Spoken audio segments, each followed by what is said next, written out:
Winning is not just a triumph, but a challenge to go further, to be better, and do more for Baltimore. We know right now we have people who came before us who have been asking for this moment, who've been fighting for this moment, who've been sacrificing for this moment. And y'all made it happen. You know, we've always been an underdog. They've always counted us out. But every single time, together, we have beaten the odds. So thank you. Tonight, I want to thank all the people of Maryland for their continued support. But most importantly, I want to thank the voters, those who have placed their trust in me, and who have embraced our message of progress, unity, and working together to build a brighter future for everyone. The City Council will be a legislative body that makes people feel proud. You just heard some very passionate speeches on a big election night here in Maryland. Good morning, everyone. I'm Tim Williams. And I'm Sina Gebra-Ab. WJZ is in your corner with team coverage this morning. And we are tracking the results from some key races in our state. We start with Alexis Davila with the Baltimore mayoral race. Yeah, a big night for Mayor Brandon Scott, Alexis. Oh, absolutely. The AP called this race in favor of Mayor Brandon Scott, but Sheila Dixon is still holding out because there are thousands of mail-in ballots that need to be counted today. With that being said, the AP called the race when Scott held a 5,000 vote and nearly 10% lead over Sheila Dixon.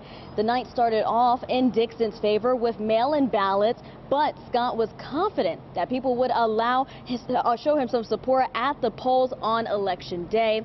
Early this morning, though, Mayor Brandon Scott posted on social media declaring his victory over Sheila Dixon. But Dixon has not conceded at this time. She is putting her faith into the 14,000 mail-in ballots that will be counted today. Dixon told WJZ last night at her watch party that her team will keep an eye on those results as she is grateful for the voter support. At his watch party, Mayor Brandon Scott said this is a win and it means he will finish what he started in his first term. Winning a race like this is a pact with this city that we will see this through and accomplish our goal on turning the page once and forever on the corrupt, failed, broken policies of the past. I knew that this was going to be a close election. It's been very clear from not just all the polls, but also from, you know, the information that we've gathered. So I knew it was going to be a race between Brandon Scott and Sheila Dixon. Now, coming up in an hour, I'll tell you what are their next steps in this counting process and how soon can we find out those official results for this race. Reporting live, I'm Alexis Davila for WJZ. Alexis, thank you. And the race to fill Ben Cardin's seat in the Senate was a very tight one and an historic win for Democrats as Prince George's County Executive Angela Alsobrooks came out on top. Miana Massey joins us live with those results. Good morning, Miana. Good morning, Sina and Tim. Well, it was a historic win indeed for the Democrats, and we'll pull up this graphic here so you can see just how those results turned out. And so the Associated Press called the race just before 10 p.m. last night on the Democratic side, as Alsobrooks held more than 10% percentage lead. That's all focusing in on public safety, she said, schooling and health care. With this win, she could become Maryland's first black female senator if she wins against the GOP nominee, former Governor Larry Hogan, in November.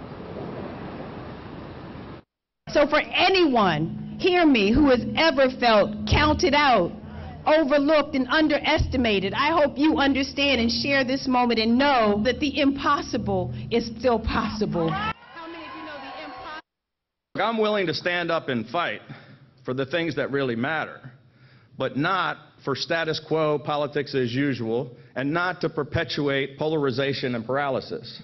I think you know, I don't come from the performative arts school of politics. I come from the get to work and get things done school, and I'll work with anyone who wants to do the people's business. And over in the Republican primary, that was former Governor Larry Hogan, who easily took the win with an over 30 percentage point lead. Now, Hogan put his bid in for Senate after deciding not to run for the White House. Again, there's 173 days until the general election. Alsobrooks' opponent, David Trone, said he is now throwing his support behind her and encouraging his voters to do the same. For now, I'm Miana Massey for WJZ. Thank you, Miana. We've also been keeping a close eye on the three-way race for City Council President between incumbent Nick Mosby, Zeke Cohen, and Shannon Sneed. Amy Kwan in studio now breaking down the results. Amy, good morning. Tim, Sina, good morning. Baltimore City Council member Zeke Cohen has declared victory in the Democratic primary for Baltimore City Council president. And as of this morning, Cohen secured 50% of the vote, leading by a large margin throughout the night.